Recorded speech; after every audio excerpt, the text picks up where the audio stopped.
नमस्कार विद्यार्थियों, स्वागत है आपका आज के ई लेक्चर में, ई क्लास में। Subject code CS 302, subject object oriented programming through C++ के टॉपिक कैरेक्टरिस्टिक्स ऑफ OOPS में मैं हूं Naveen Sankhla, lecturer computer science and engineering department, government polytechnic college Jodhpur से। पिछले लेक्चर में हमने ऑब्जेक्ट ओरिएंटेड प्रोग्रामिंग और प्रोसीजर ओरिएंटेड प्रोग्रामिंग को जाना था। इस लेक्चर में हम जानेंगे वे बेसिक कॉन्सेप्ट्स जो ऑब्जेक्ट ओरिएंटेड प्रोग्रामिंग के लिए एसेंशियल हैं। इन्हें कैरेक्टरिस्टिक्स ऑफ OOPS के नाम से भी जाना जाता है।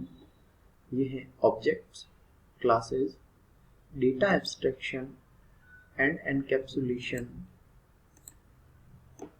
Inheritance, polymorphism, dynamic binding, message passing etcetera. Objects क्या हैं? ऑब्जेक्ट्स जो हैं वे एक ऑब्जेक्ट ओरिएंटेड सिस्टम की बेसिक रन टाइम एंटिटीज हैं। ये ऑब्जेक्ट किसी प्लेस को, बैंक अकाउंट को, टेबल ऑफ डेटा को या किसी अन्य आइटम को रिप्रेजेंट कर सकते हैं जो उस प्रोग्राम के द्वारा हैंडल होने योग्य है। ऑब्जेक्ट ओरिएंटेड अप्रोच का फंडामेंटल आइडिया यही था कि डेटा और फंक्शन दोनों को भी एक सिंगल यूनिट में कंबाइन किया जा सके। इन्हीं कंबाइंड सिंगल यूनिट्स को कहा जाता है objects.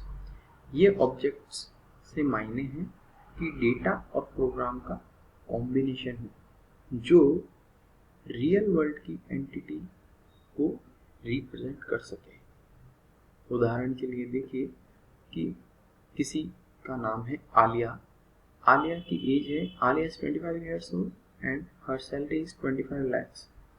The Alia may be represented in a program as an object. Alia को हम एक ऑब्जेक्ट के रूप में भी रिप्रेजेंट कर सकते हैं। इसका डेटा पार्ट, इस ऑब्जेक्ट का डेटा पार्ट हो सकता है name colon Aliya, age colon 25, salary colon 25 lakhs।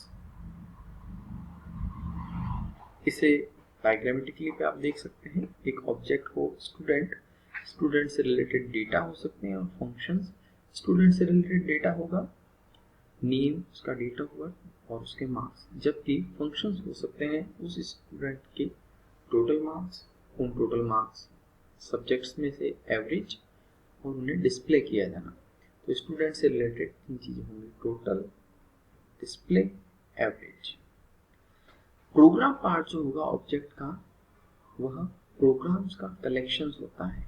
Programmes यानी फंक्शंस का कलेक्शंस, जिसमें सम्मिलित हो सकते हैं डेटा रिट्रीवल, एज का चेंज, सैलरी का चेंज आदि। इन जनरल सामान्यतः कोई भी यूजर डिफाइंड टाइप हो, जैसे एम्प्लॉई, वह काम में लिया जा सकता है। जैसे आलिया नाम के ऑब्जेक्ट में नाम, एज और सैलरी एट्रीब्यूट्स कहला सकते हैं उस ऑब्जेक्ट के। अगला कैरेक्टरिस्टिक्स है क्लास।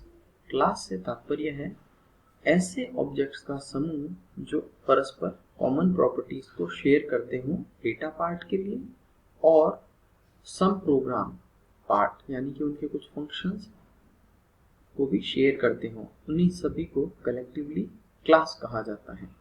C++ में क्लास एक नया डेटा टाइप है जिसमें मेंबर वेरिएबल्स और मेंबर फंक्शंस होते हैं जो उन वेरिएबल्स पर ऑपरेट करते हैं। अगला कैरेक्टरिस्टिक्स है OOPS का, डेटा एब्स्ट्रैक्शन। किसी भी चीज को उसके एसेंशियल फीचर्स को रिप्रेजेंट किया जाए बिना बैकग्राउंड डिटेल्स या एक्सप्लेनेशन के, वह कहलाता है एब्स्ट्रैक्शन।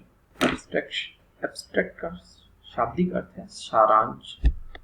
क्लासेस इस एब्स्ट्रैक्शन के कॉन्सेप्ट को यूज करती हैं और क्लासेस को डिफाइन किया जाता है उनकी साइज, उनकी विड्थ, उनकी कॉस्ट और उनके फंक्शंस आदि एट्रीब्यूट्स के आधार पर। डेटा एनकैप्सुलेशन चौथा कैरेक्टरिस्टिक्स है। डेटा को इस प्रकार से रैप अप करना, डेटा और फंक्शन को एक सिंगल यूनिट में, जिसे हम क्लास के नाम से जानते हैं, इस पूरे रैपिंग अप को कहा जाता है एनकैप्सुलेशन। यह डेटा आउटसाइड वर्ल्ड के लिए एक्सेसिबल नहीं होता है और केवल उन्हीं फंक्शंस के लिए एक्सेसिबल होता है जो उस क्लास में रैप्ड हो, उन्हीं के माध्यम से एक्सेस किया जा सकता है। ये फंक्शंस ऑब्जेक्ट्स, डेटा और प्रोग्राम्स के बीच में एक प्रकार का इंटरफेस प्रोवाइड करवाते हैं। अगला कैरेक्टरिस्टिक्स है इनहेरिटेंस। इनहेरिटेंस से तात्पर्य है कि किन्हीं ऑब्जेक्ट से बनी एक क्लास के प्रॉपर्टीज को किसी अन्य क्लास के द्वारा ग्रहण कर लिया जाए। Inheritance is the process by which object of one class acquire the properties of another class. Inheritance का कॉन्सेप्ट रीयूजेबिलिटी को प्रोवाइड करता है। इसका मतलब है कि हम एडिशनल फीचर्स को एक एग्जिस्टिंग क्लास में ऐड कर सकते हैं बिना उसे बदले।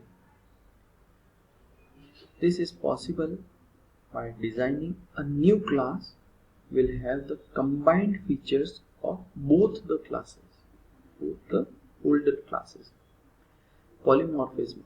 Polymorphism से तात्पर्य है the ability to take more than one form, एक से अधिक फॉर्म प्राप्त करने की क्षमता।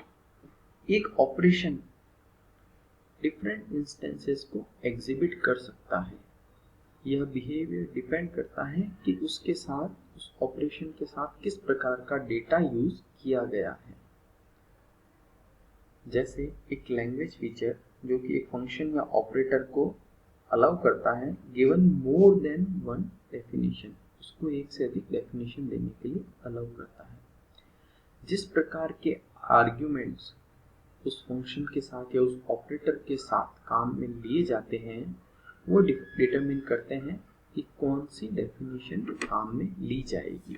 मसलन प्लस ऑपरेटर को हम एडिशन के रूप में भी काम में ले सकते हैं और किन्हीं दो स्ट्रिंग्स को जोड़ने के लिए, कॉन्केटेनेट करने के लिए भी काम में ले सकते हैं। ओवरलोडिंग कहा जाएगा इसे। यह ऑपरेटर ओवरलोडिंग भी हो सकती है और फंक्शन ओवरलोडिंग भी हो सकती है। उदाहरण के लिए देखिए,